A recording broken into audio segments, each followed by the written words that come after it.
الحمدللہ وحدہ لا شریک لہ والصلاۃ والسلام علی من لا نبی بعد۔ پارہ نمبر 23 سورہ یاسین۔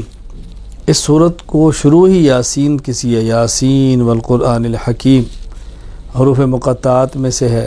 مقطعاتن کی جمع ہے، مقطعاتن قطع سے ہے کاٹنا، کیونکہ یا کو الگ سین کو الگ، یاسین کاٹ کے پڑھا جاتا ہے، اس لیے انہیں حروف مقطعات کہتے ہیں۔ اللہ تعالیٰ نے اس کے آغاز میں انبیاء علیہ السلام کا ذکر کیا ہے، 3 نبیوں کا ذکر ہے، پھر قوم کا ان کو نہ ماننا، جھگڑنا، اس پر پھر ایک امتی حبیب نجار جو اپنی قوم کو سمجھاتے ہیں ایک ایسے شخص ہے، اللہ کا نبی ہے، تم سے مطالبہ نہیں کرتا، تم کیوں اس کی بات نہیں مانتے؟ قوم نے ان کی نصیحت پر عمل کرنے کے بجائے ان کو مار ڈالا۔ خیر، اللہ تعالیٰ نے ان کو جنت عطا فرمائی، ان کی حسرت کا ذکر کیا، کاش اس قوم کو میرے اس مقام کو پتہ چلے جو اللہ تعالیٰ نے مجھے عطا فرمایا ہے۔ تو اس سے معلوم ہوا کہ اہل حق کو نبی کی بات ماننی چاہیے، اور جو پیغمبر کی تائید کرتے ہیں ان کی بات ماننی چاہیے۔ جس طرح آج کے دور میں علماء ہیں، پیغمبر کی بات سمجھاتے ہیں، نبی والے دین کی طرح بلاتے ہیں، تو ان سے ٹکرانا نہیں چاہیے بلکہ ان کی بات کو ماننا چاہیے۔ اللہ تعالیٰ نے اپنی توحید اور قدرت کے دلائل بیان کیے ہیں۔ سورج کو دیکھو، چاند کو دیکھو، ستارے کو دیکھو، زمین سے نباتات کو نکلنا دیکھو، سب چیزیں اللہ پاک نے کھول کے بیان فرمائیں۔ پھر قیامت کی ہولناکیوں کا بیان فرمایا۔ جب قیامت آئے گی تو اللہ تعالیٰ انسان کی زبان پہ مہر لگا دیں گے، اعضاء بولیں گے، ہاتھ بولے گا، ٹانگیں بولیں گی، پاؤں بولیں گے، بول کر بتائیں گے کہ کون سا گناہ ہم کرتے رہے ہیں، اس وقت سے ڈرو۔ پھر اللہ پاک نے متقین اور مجرمین کی حالت کا ذکر کیا ہے۔ متقین کو اللہ یہ نعمتیں عطا فرمائیں گے، جنت دیں گے، اپنے انعامات دیں گے، اور مجرم خدا تعالیٰ کے عذاب کے اندر ہوں گے، پریشانیوں کے اندر ہوں گے۔ مومنین اور مجرمین کو الگ الگ کر دیا جائے گا۔ اللہ تعالیٰ ہمیں نیک لوگوں کی فہرست میں شامل فرمائے۔ پہلے صورت کے آخر میں ابی بن خلف کا قصہ بیان کیا۔ کو ظالم اللہ کے نبی سے بات کہتا تھا، ہم ہڈیاں ہو جائیں گے، یہ دیکھو من یحیی العظام وہی رمیم، ہڈیاں ہو گئی ہیں، بوسیدہ ہیں، کہ کون ان کو زندہ کرے گا؟ اللہ تعالیٰ نے فرمایا میرے پیغمبر ان کو سمجھاؤ، جس اللہ نے پہلے پیدا کیا وہی دوبارہ پیدا فرما دیں گے۔ اللہ کے لیے کیا مشکل ہے؟ وہ اللہ جو سبز درخت سے آگ پیدا کر سکتا ہے، کہ اس مردے کو دوبارہ زندہ نہیں کھڑا کر سکتے؟ یوں اللہ تعالیٰ نے بات کو سمجھایا۔ سورۃ الصافات، اس کا آغاز ہے والصافات صفا، ملائکہ جو صفیں باندھ کے کھڑے ہیں، یعنی اللہ تعالیٰ کے حکم کے سامنے ہر وقت تیار ہیں۔ تو اس لیے سورت کا آغاز والصافات اس لفظ سے ہو رہا ہے، تو سورت کا نام ہی سورۃ الصافات ہے۔ اس سورت میں اللہ تعالیٰ نے قیامت کے عقیدے کو پھر ذکر فرمایا ہے، بعث بعد الموت کا ذکر کیا ہے، دلائل سے بات سمجھائی ہے۔ مشرکین کہتے ہیں ہم کیسے؟ فرمایا تم بھی ہو، تمہارے آباء و اجداد، ہم سب کو کھڑا کریں گے۔ پھر اللہ تعالیٰ نے صورت میں جنتی اور جہنمیوں کا مکالمہ ذکر کیا ہے۔ جنتی جہنمیوں سے باتیں کریں گے، جہنم والے جنت والوں سے باتیں کریں گے، جنت والے جنت میں ہوں گے، جہنم والے جہنم میں ہوں گے۔ وہاں جہنمیوں کو اپنی حسرتیں ہوں گی، یا کاش ہم بات کو مان لیتے، یا کاش فلاں کی بد کی بات نہ مانتے، فلاں سے دوستی نہ کرتے، آج یہاں نہ پڑے ہوتے، لیکن اس رونے دھونے سے اب کچھ بھی نہیں ہوگا۔ پھر اللہ تعالیٰ نے اس صورت میں نوح علیہ السلام کا واقعہ بیان فرمایا۔ اللہ نے ان کو ماننے والوں کو نجات دی، نہ ماننے والوں کو تباہ و برباد کر دیا۔ حضرت ابراہیم خلیل اللہ کا واقعہ بیان کیا ہے، ان کے بیٹے اسماعیل کا ذکر کیا ہے کہ حضرت ابراہیم علیہ السلام کو خواب آئی ہے، بیٹے کو ذبح کر رہے ہیں، بیٹے سے پوچھا، بیٹے نے کہا ابا جی میں تیار ہوں۔ ابراہیم علیہ السلام نے اپنے بیٹے کی گردن پہ چھری چلائی ہے، اللہ نے بیٹے کو بچایا، اسماعیل علیہ السلام کو بچایا، ان کے بدلے میں جنت کا دمبا دیا، اور انعام میں اللہ تعالیٰ نے اس امتحان میں حضرت ابراہیم علیہ السلام کو کامیاب فرمایا۔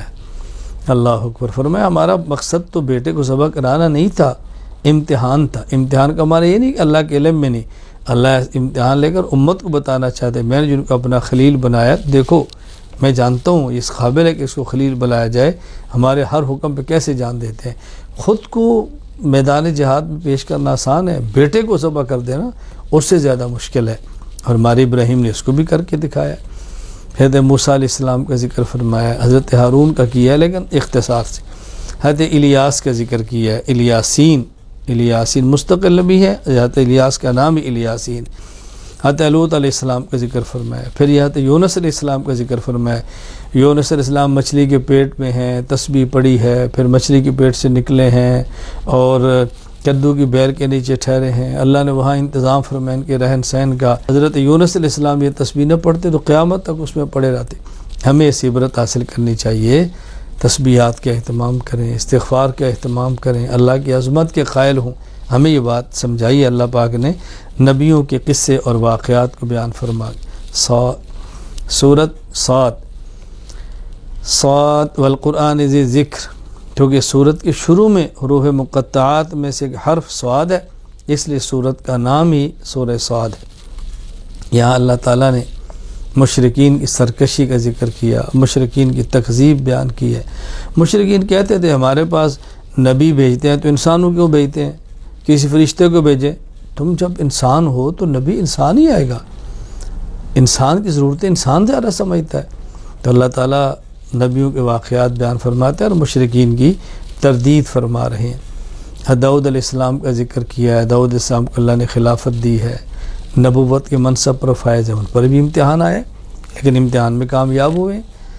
نبی پر امتحان اس کی شان کے مطابق ہوتا ہے، امتی کے امتحان اس بیچارے کی حیثیت کے مطابق ہوتے ہیں۔ تو داؤد علیہ السلام کا قصہ بیان فرمایا۔ پھر حضرت سلیمان علیہ السلام کا واقعہ بیان کیا، اپنے گھوڑے ملاحظہ فرما رہے ہیں، اللہ کی نعمت ہے، جہاد کے گھوڑے ہیں، وہ دیکھتے ہوئے شاید نماز کا وقت آگے گزر گیا، سلیمان علیہ السلام نے گھوڑوں کو کاٹ ڈالا کہ میں اللہ کی عبادت میں کسی چیز کو بھی برداشت نہیں کر سکتا۔ پھر اس میں فرمایا کہ سلیمان علیہ السلام نے دعا مانگی، اللہ مجھے ایسی بادشاہت دے میرے بعد کسی کو نہ ملے، اللہ نے دی ہے۔ پھر حضرت ایوب علیہ السلام کا واقعہ بیان کیا، ایوب علیہ السلام بڑی آزمائش سے گزرے ہیں، بڑی بیماری سے گزرے ہیں، بڑی تکلیف سے گزرے ہیں، ان کی اہلیہ نے ان کا ساتھ دیا ہے۔ ایک وقت آیا اللہ پاک نے پھر صحت دی ہے، اولاد دی ہے، جو اللہ نے نعمتوں سے نوازا ہے۔ تو کبھی مشکل تکلیف آ جائے انسان برداشت کرے، اللہ سے تعلق کو مضبوط رکھے، یہ وقتی آزمائشیں ہوتی ہیں، گزر جاتی ہیں۔ تو اللہ نبیوں کے قصے بیان کرا فرما کے امت کو یہ باتیں سمجھا رہے۔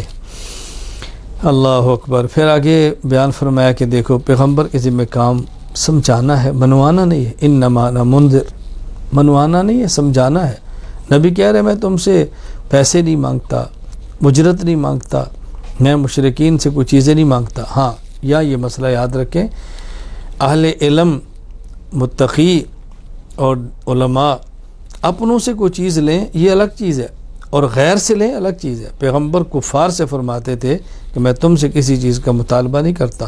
یہ میں نے اس لیے کہا کہ بعض لوگ اس کو بطور دلیل کے پیش کرتے ہیں کہ یہ دین پڑھانے والے کی اجرت لینا جائز نہیں، اس مسئلے کا اس آیت سے کوئی تعلق نہیں ہے۔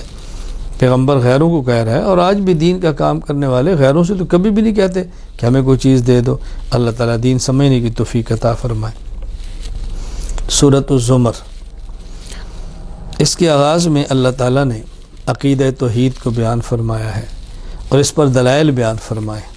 موحد اور مشرک کی مثال اللہ نے سورت میں آخر میں بڑی وضاحت سے بیان فرمائی۔ اللہ اکبر۔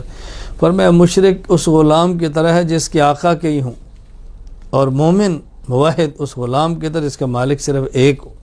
ایک مالک کو جا اور کئی مالک کو جا، تو مثال دے کر بات سمجھائی ہے کہ شرک سے بچو اور توحید کو اختیار کرو۔ اللہ تعالیٰ نے اس مثال کو بیان فرما کے یہاں پر پارے کا خاتمہ فرمایا ہے۔ اللہ تعالیٰ ہمیں شرک سے محفوظ رکھے اور توحید کی نعمت عطا فرمائے، باغیوں کی صفوں سے محفوظ رکھے اور اپنی اطاعت کرنے والوں میں شامل فرمائے۔ اللہ تعالیٰ تمام انبیاء پر ایمان لانے کی توفیق عطا فرمائے۔ وآخر دعوانا الحمد للہ رب العالمین۔